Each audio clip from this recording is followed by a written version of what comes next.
திருவள்ளூர் மாவட்டம் பாரிவாக்கத்தில் முன்னாள் முதலமைச்சர் கலைஞரின் வெண்கல சிலையை துணை முதலமைச்சர் உதயநிதி ஸ்டாலின் திறந்து வைத்து 1000 பேருக்கு நலத்திட்ட உதவிகளை வழங்கி உரையாற்றி வருகிறார்.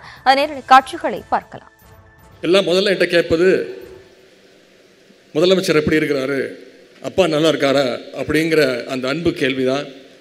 நம்முடைய தலைவர் முதலமைச்சர் அவர்கள், கழக தலைவர் அவர்கள் நலமாக இருக்கின்றார். விரைவில் இன்னும் ஒரு 2-3 நாட்களில் வீடு திரும்பி விடுவார்.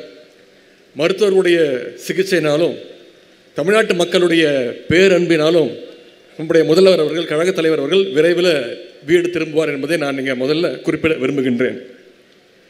அது மட்டும் இல்லாமல் இன்றைக்கி திருவள்ளூர் மாவட்டத்தில் கலைஞருடைய 2 சிலைகளை திறந்து வைக்கின்ற அந்த பெருமையும் நான் பெற்றிருக்கின்றேன்.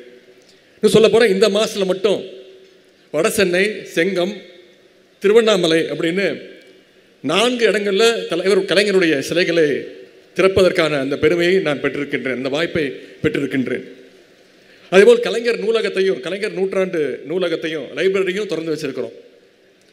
இன்னைக்கு இந்த வாய்ப்பையெல்லாம் எனக்கு அளித்த அண்ணன் நாசர் அவர்களுக்கு மீண்டும் என்னுடைய நன்றியையும் பாராட்டுகளையும் வாழ்த்துக்களையும் நான் தெரிவித்துக் கொள்கின்றேன். நாசர் என்னை பொறுத்த வரைக்கும் இளைஞரணியில் எங்களுக்கெல்லாம் அவர் சீனியர்.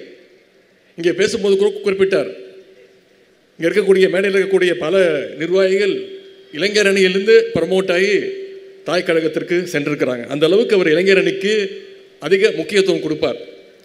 இன்னும் பெருமையாக சொல்லணும்னா, ஒரு ஒன்றிய கழக செயலாளரால் இவ்வளவு சிறப்பாக, இவ்வளவு எழுச்சியாக, இவ்வளவு பிரம்மாண்டமாக மக்களுக்கு பயன்படுகின்ற வகையில் ஒரு நலத்திட்ட உதவி நிகழ்ச்சிகளை செய்ய முடியும்னா அது திராவிட முன்னேற்ற கழகத்தில் இருக்கக்கூடிய ஒரு ஒன்றிய செயலாளர் மட்டும்தான் முடியும். அதுக்கு இன்னும் கூடுதல் காரணம் என்னென்னா, அவரும் இளைஞரணியிலேருந்து மக்கள் பணியாற்றி, கழக பணியாற்றி இன்றைக்கு ஒன்றிய செயலாளராக சிறப்பாக பணியாற்றி வருகின்றார். அவருக்கும் இந்த நேரத்தினுடைய நன்றியை நான் தெரிவித்துக் கொள்கின்றேன். இன்னும் சொல்லப்போனால், தலைவர் அவர்கள் இளைஞரணியை தொடங்கிய போது அவருக்கு துணையாக பக்கபலமாக இருந்த தொடக்க கால இளைஞரணி நிர்வாகிகள் ஒருவர்